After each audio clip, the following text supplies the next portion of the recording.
Hello friends, नमस्कार। और आप देख रहे हैं देव वैल्यू टॉक। आप सभी का स्वागत है। और जैसा कि आप सभी को पता है, हम एमसीक्यू सीरीज चला रहे हैं। उसमें आज सैम्पल पेपर पर बात करेंगे। पॉलिटिकल साइंस का सैम्पल पेपर है और उसमें आप एग्ज़ाम में आने वाले कुछ इंपॉर्टेंट क्वेश्चंस के बारे में डिस्कशन करेंगे। तो स्क्रीन पर आपको दिख रहा है सेक्शन ए और पहला क्वेश्चन आपको दिखाई दे रहा है। पहला क्वेश्चन है, which of the following speech was given at a midnight on 14th and 15th August 1947 by Jawaharlal Nehru? 15 और 14 और 15 अगस्त की रात को 1947 में पंडित नेहरू के द्वारा कौन सी स्पीच दी गई थी? तो option is here: freedom from slavery, awake and rise, सत्यवेव जयते, ट्रस्टी विथ डेस्टिनी। यस, तो right answer is option number D, tryst with destiny. ये एक फेमस स्पीच है, चीरवधु से भाग्यवधु तक, पंडित जवाहरलाल नेहरू के द्वारा 14 से 15 अगस्त जब हमें आज़ादी मिली थी उसके मिडनाइट में दी गई थी। तो right answer is D. Next question is here, second question. और second question is, when did the present ruling party of Bharatiya Janata party was formed? भारतीय जनता पार्टी जो बीजेपी है, अभी जो अपनी सरकार में पार्टी है बीजेपी, ये कब फॉर्म हुई थी, कब बनी गई थी, इसकी स्थापना कब हुई थी, ये पूछा गया है। तो option is here given, right answer is 1980। 1980 में भारतीय जनता पार्टी की स्थापना हुई थी। कब बनी थी? 1980 में बनी थी। Next question is here, which one of the following arena of the cold war era? Cold war का वो फेमस एरेना कौन सा, आपको ये बताना है। Which of the following arena? तो ये ऑप्शंस दे रखे, Ghana, Berlin, China, India. Right answer is Berlin. Option number B is correct. तो बर्लिन में आपको पता है दोस्तों, 1953 के आसपास में एक बड़ा कन्फ्लिक्ट हुआ था। बर्लिन है, कोरिया है, तो ये उस समय की बात है। तो Berlin is correct answer. Next question is here, which of the following institution play a role in determining economic policies across the world? वो कौन सा इंस्टीट्यूशन से जो वर्ल्ड के अंदर इंस्टीट्यूशन से जो कि इंपॉर्टेंट रोल प्ले करता है डिटरमाइनिंग इकोनॉमिक पॉलिसीज़ को लेकर अक्रॉस दी वर्ल्ड, ये पूछा गया है। तो यहाँ बहुत सारे आपको ऑप्शंस दे रखे, EU and WTO, UNO and WTO, the IMF and WTO, the ASEAN and IMF। तो राइट आंसर इज दोस्तों option number C. Option number C, the IMF and the WTO। IMF का फुल फॉर्म होता है दोस्तों international monetary fund, अंत हिंदी में इसको बोलते हैं अंतर्राष्ट्रीय मुद्रा कोष। और WTO वर्ल्ड ट्रेड ऑर्गेनाइजेशन। तो ये दोनों वो संस्था है जो इकोनॉमिक पॉलिसीज को डिटरमाइन करती है across the world. Next question is ये दोस्तों, question number fifth, to which neighbours India has send the Indian peace keeping force? वो कौन सा हमारा पड़ोसी देश है जब भारत सरकार के द्वारा Indian peace keeping force PK app को भेजा गया था, इंडियन पीस कीपिंग फोर्स को भेजा गया था हमारे पड़ोसी देश में? तो ऑप्शन ये, श्रीलंका, बांग्लादेश, मालदीव, नेपाल। तो right answer is Sri Lanka. Sri Lanka में 1989 में हमने यहाँ पर पीस कीपिंग फोर्स को भेजा था, याद होना चाहिए। LTTE जो लिट्टा करके एक वहाँ भारतीय समुदाय था, उसको लेकर ये फोर्स भेजी गई थी। तो आपको ये याद होना चाहिए। Next question is here, who was the successor of USSR? USSR जो था उसका सक्सेसर कौन था, उसका उत्तराधिकारी कौन था? तो option is here, Belarus, Ukraine, Russia and the USA। तो आपको पता होना चाहिए 1991 में जो USSR था, सोवियत यूनियन था, उसका विघटन यानी डिसइंटीग्रेशन हुआ था और उसके बाद जिसका सक्सेसर बना था वो आपका रशिया बना था। तो right answer is C, option number C, Russia was the successor of the USSR। ये आपको याद होना चाहिए। Next question is here, which of the following factors has not contributed to Pakistan failure in building of stable democracy? आपको ये बताना है कि कौन सा फॉलोइंग फैक्टर्स नहीं है जो not contributed Pakistan failure in building of stable democracy. मतलब वो कौन से फैक्टर्स नहीं है इनमें से जो पाकिस्तान की जो डेमोक्रेसी है उसको स्टेबल होने में बड़ी फेलियर हुआ, पाकिस्तान की डेमोक्रेसी कभी भी सही से स्थापित नहीं हो पाई है। तो वो कौन सा फैक्टर जो इन्वॉल्व नहीं है उसकी फेलियर में? ऑप्शन इज हियर है, Pakistan clergy and land owning society एट्रोक्सी। ये तो है, पाकिस्तान में क्लर्जी जो वर्ग है वो खुद ऐसा ही है। Lack of genuine international support, ये भी बात सही है। The social dominance of military, yes, वहाँ की मिलिट्री का भी काफ़ी वहाँ प्रभाव दिखता है, तो ये भी कारण बड़ा है। The interference of China in internal politics of Pakistan, ये ऑप्शन नहीं हो सकता है। ऑप्शन तीनों और उसके फेलियर के कारण है, लेकिन डी नहीं है। तो option is D is correct for this answer. Next question is here, when did the US give diplomatic recognition to China? China को डिप्लोमेटिक रिकॉग्नाइजेशन राजनीतिक मान्यता कब दी थी अमेरिका ने, ये पूछा गया है। तो ऑप्शन इज हियर, पर right answer is option number C. कौन सा है? ऑप्शन नंबर सी, जनवरी 1979। जनवरी 1979 को अमेरिका ने डिप्लोमेटिक रिकॉग्नाइजेशन किया था, राजनीतिक मान्यता दी थी डिप्लोमेटिक लेवल पर, किसको? चाइना को। तो option number C is correct answer. Next question is here, to which of the following category the Bahujan Samaj Party does not drive its confidence? तो इसका राइट आंसर है आपका ऑप्शन नंबर दे रखिए इधर, रिलीजियस माइनॉरिटी, विश्व हिंदू परिषद, ओबीसी, एसटी। तो दोस्तों आपको पता है बहुजन समाज पार्टी रिलीजियस माइनॉरिटी की बात भी करती है, ओबीसी की भी बात करती है, एसटी की भी बात करती है, लेकिन विश्व हिंदू परिषद की बात नहीं करती है। इसलिए जो राइट आंसर है आपका वो ऑप्शन नंबर बी है, विश्व हिंदू परिषद, है ना। Next question is here, question number 10, who was the president of Pakistan during Tashkent agreement 1966? जब पाकिस्तान के साथ ताशकंद एग्रीमेंट हुआ था इंडो पाक का 1996 में, तब वहाँ का प्रेसिडेंट कौन था? तो आपको सबको पता है जो ताशकंद एग्रीमेंट हुआ था 1996 में, वो नेहरू एंड जनरल अयूब खान के बीच हुआ था। इसलिए right answer is option number A, mister Ayub Khan, general Ayub Khan क्या था? वहाँ का प्रेसिडेंट था, या आर्मी चीफ जो भी था वो हेड था वहाँ का, ये आपको याद रखना है। 1965 के युद्ध के बाद, यूनाइटेड नेशन के इंटरवेंशन के बाद ताशकंद एग्रीमेंट हुआ था। उस समय लाल बहादुर शास्त्री इंडिया के प्रधानमंत्री थे।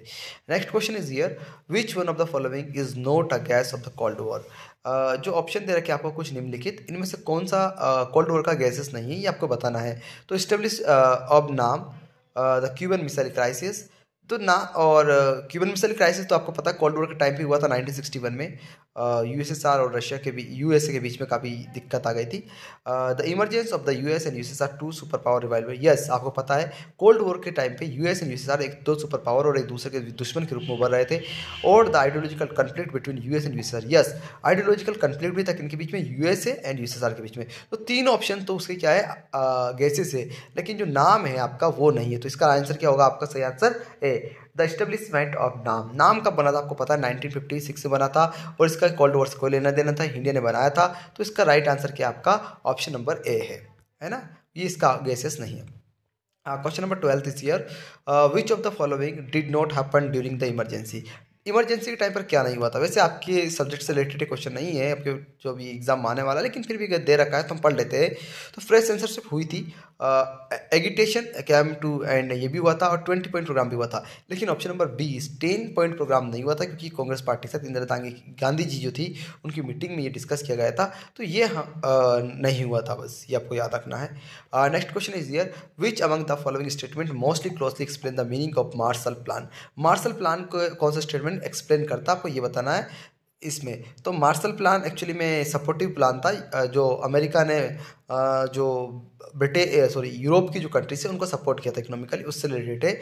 ऑप्शन देख लेते हैं, the US interventionist policy to politics of South East Asia, नहीं ये नहीं है। The threat of the dominance of US dollar by the euro, नहीं। The financial help by Europe by the US, yes option number C is correct. Financial help की थी किसने?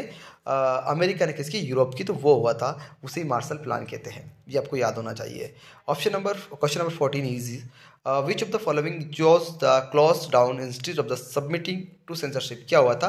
तो सबसे राइट आंसर आपका इसका है, द मेन स्ट्रीम जो मीडिया था उस पर सेंसरशिप लगा दी गई थी, ये आपको याद होना चाहिए इमरजेंसी टाइप पे। Next question is, privatisation and liberalisation, मतलब निजीकरण और उदारीकरण, are two elements of the globalisation. किसके एलिमेंट है? ग्लोबलाइजेशन के एलिमेंट, आपको याद होना चाहिए। एलपीजी रिफॉर्म आया था भारत में, कब आया था एलपीजी रिफॉर्म? तो आपका एलपीजी रिफॉर्म है वो 1991 में आया था, इसी को राव मनमोहन मॉडल के नाम से जाना जाता है ना, ये याद होना चाहिए आपको।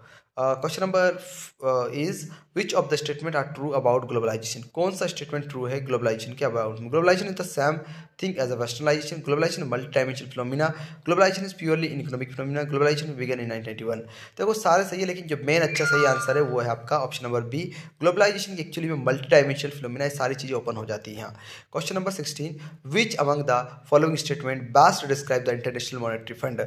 मॉनेटरी फंड को कौन सा स्टेटमेंट सही से तरीके से डिस्क्राइब करता है IMF आपको ये पूछा गया है कौन सा स्टेटमेंट सही से डिस्क्राइब करता है। तो option is the success of general agreement, नहीं ये तो गलत ऑप्शन है।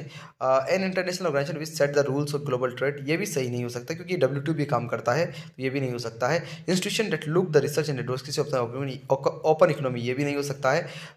ऑप्शन नंबर डी देखते हैं, an organisation that observe financial institution that act as the international, yes option number D is correct. क्या करता है वो, ओवरसीज करता है किसको, फाइनेंशियल इंस्टीट्यूशंस को, और ऐसे एक्ट इंटरनेशनल लेवल पर ये काम। तो ऑप्शन नंबर जो आपका सी है, एक डी है, ये करेक्ट आंसर है क्वेश्चन नंबर 16 का। नेक्स्ट क्वेश्चन हम देखते हैं, सेक्शन बी आ गया है। आपको यहाँ एक पैसेज दे रखा है, उस पैसेज को रीड करना है। पैसेज है, after the end of the bipolar structure of the world politics in early 1990 become clear the alternative centers political and economic power conflict। तो दोस्तों इस क्वेश्चन की मैं आपको जो लिंक पे आप पढ़ सकते हैं, मैं डायरेक्ट आंसर्स पाता हूँ और इसकी मैं PDF आप तक अवेलेबल करा दूंगा, तो वो कोई इश्यू नहीं है, इसलिए हम डायरेक्ट क्वेश्चंस पर आते हैं। Question number first is which of the following is not a member of ASEAN, ASEAN का मेंबर कौन नहीं है इनमें से, सिंगापुर, लाओस, म्यांमार, इंडिया। तो राइट आंसर इंडिया क्या है, जो इंडिया है वो आसियान का मेंबर नहीं है, जबकि सिंगापुर, लाओस और जो म्यांमार है वो आसियान के मेंबर है, ये आपको याद रखना है। Which of the following is the centre of alternative power in Asia, कौन सा centre alternative power in Asia में, तो राइट आंसर है सी, और आसियान जो है वो अल्टरनेटिव सेंटर पावर है इन एशिया में, ये आपको याद होना चाहिए, है ना। Option question number third is which of the following is the centre of alternative power of Europe, Europe का सेंटर अल्टरनेटिव पावर कौन है फॉलोइंग में से, तो आपको याद होना चाहिए यूरोपियन यूनियन, वो क्या है वहाँ का अल्टरनेटिव सेंटर पावर है यूरोप का।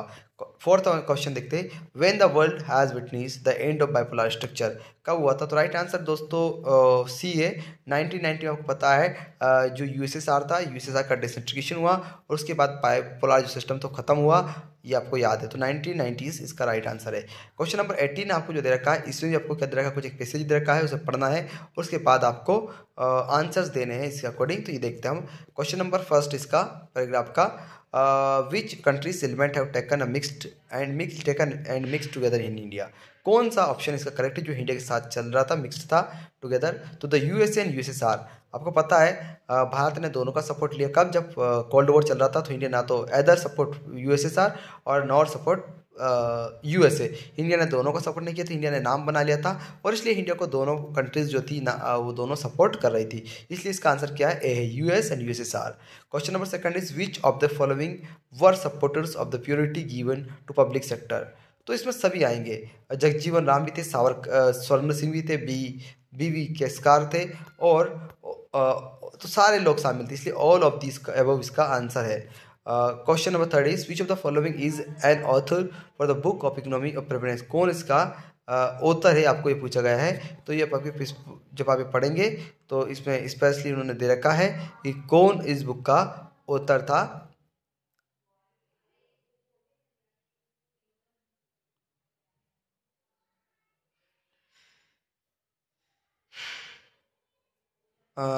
को दे रखा है, तो ये आपका राइट आंसर इसका राइट आंसर आपका होगा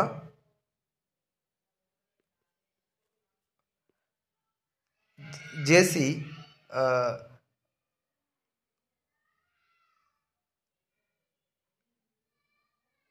एक मिनट, इसका राइट आंसर आपको बताता हूँ।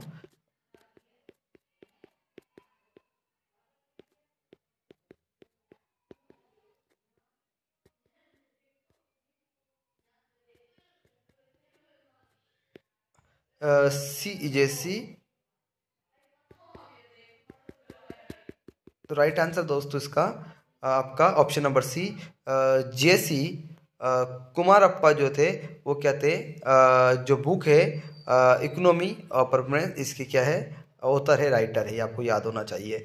और question number last is year who was the chairperson of the planning commission, तो आपको पता है कि जो चेयरपर्सन होता है प्लानिंग कमीशन ऑफ इंडिया का, वो हमेशा जो प्राइम मिनिस्टर होता है वो एक्स ऑफिशियो चेयरमैन होता है, आपको ये पता है।